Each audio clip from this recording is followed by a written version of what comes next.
اور بعض بدبخت تو صاف طور پر کہہ دیتی ہیں کہ بھئی ہمیں دعا کرانے اور خدا سے معافی طلب کرنے کی کوئی ضرورت نہیں ہے، صاف طور پر انکار کر دیتے ہیں۔ سورۃ النساء میں بھی اللہ نے واضح طور پر بیان بنا کہ جب یہ لوگ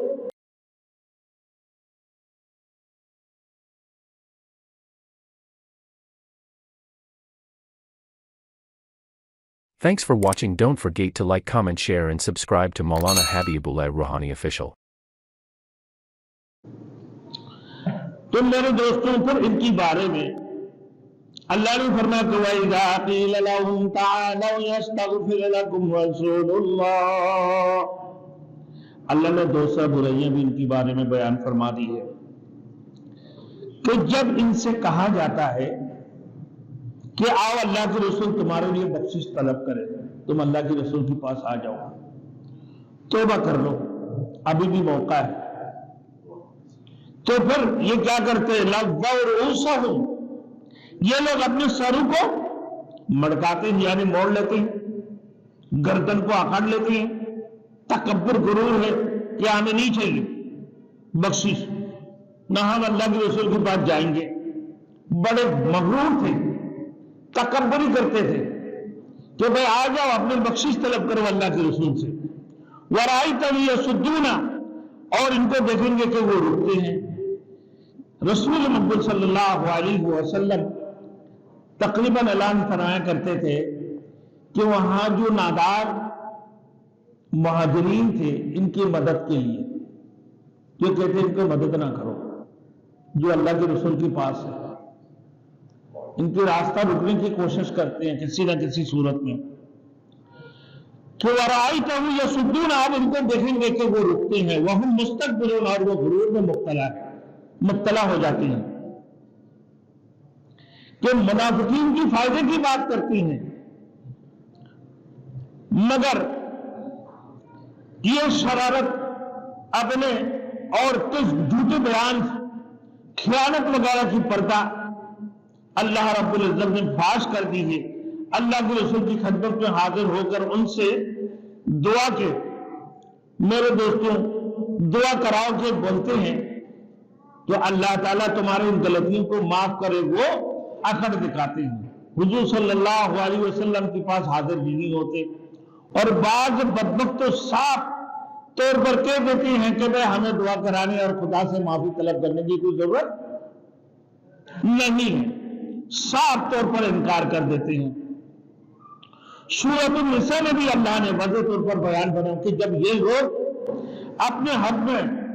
میرے دوستوں ظلم کر بیٹھتے ہیں، پھر اگر تمہارے پاس آ جاتی ہیں اور خدا تعالیٰ سے بخشش مانگنے، اللہ کے رسول بھی اور اللہ کے رسول بھی ان کی یہ بخشش طلب کرتا تو لَوَجَدُوا اللَّهَ تَوَّابًا رَحِيمًا،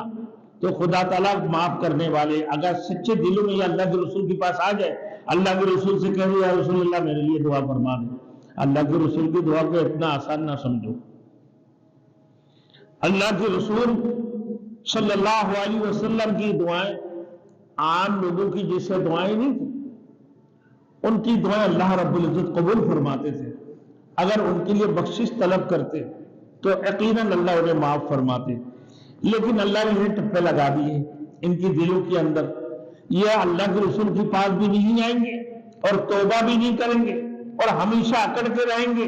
اور کیونکہ یہ مغرور تھے، تکبر ان کے دل کے اندر بھرے ہوئے، اور پھر یہ اکڑ کر چلتے۔ پھر فرمایا حقیقت یہ ہے کہ نبی کی دعا بہت بڑی چیز ہے، آپ کی صحابہ بھی بڑے خوش قسمت لوگ تھے کہ ان کے لیے اللہ کے رسول نے دعا فرمائے۔ حضرت جابر رضی اللہ تعالیٰ عنہ کا بیان ہے، حضرت جابر رضی اللہ تعالیٰ عنہ فرماتی ہیں کہ حضور صلی اللہ علیہ وسلم نے ایک رات میں ان کے لیے 25 مرتبہ دعا مانگی۔ اسی طرح باقی صحابہ بھی حضور صلی اللہ علیہ وسلم کی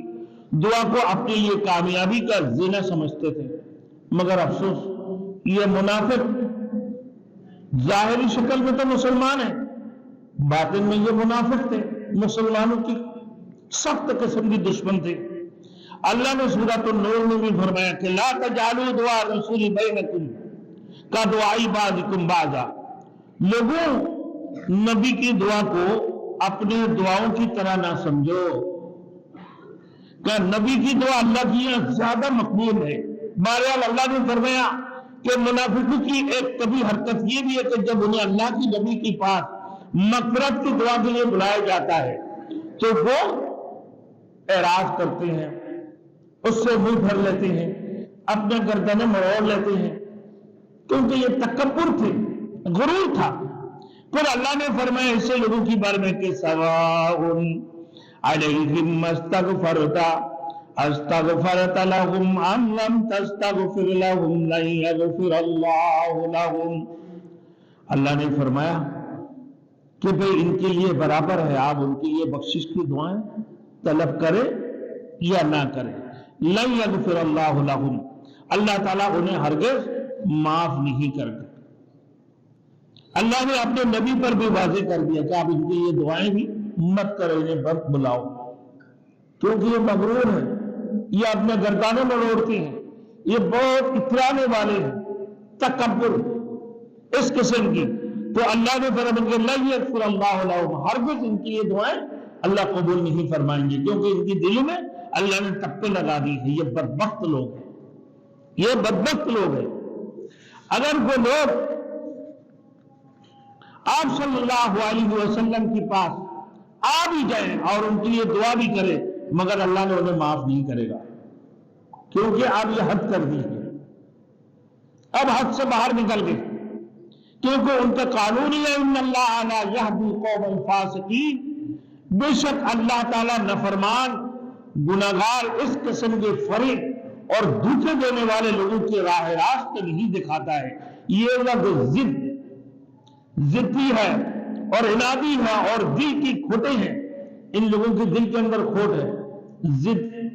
عناد ان کی دل کے اندر بھرے ہوئے، اس حالت سے باہر نکلنا نہیں چاہتے، یہ اپنے حالت سے باہر نہیں نکلنا چاہتے ہیں۔ تو لہذا اس واسطے اللہ نے ان کی ہدایت نصیب نہیں فرمائیں گے، اللہ نے پہلے سے منع کر دیا، راہ راست پر آنے والے نہیں ہیں، ان کی دلوں میں اللہ نے ٹپے لگا دی۔ اب خرچ کرنے کے بارے میں حضور صلی اللہ علیہ وسلم اکثر ندار مہاجرین کی مالی اعانت کی درخواست کرتے تھے، فرمایا کرتے تھے کہ بھائی سفر کے دوران ایک دفعہ یہ واقعہ پیش آیا، حضور صلی اللہ علیہ وسلم جو ندار مہاجرین تھے ان کے لیے مدد کے لیے فرماتے تھے، تو یہ واقعہ اللہ کے رسول صلی اللہ علیہ وسلم سفر میں جو سفر کے دوران یہ واقعہ پیش آیا کہ منافقوں نے آپس میں مشورہ کیا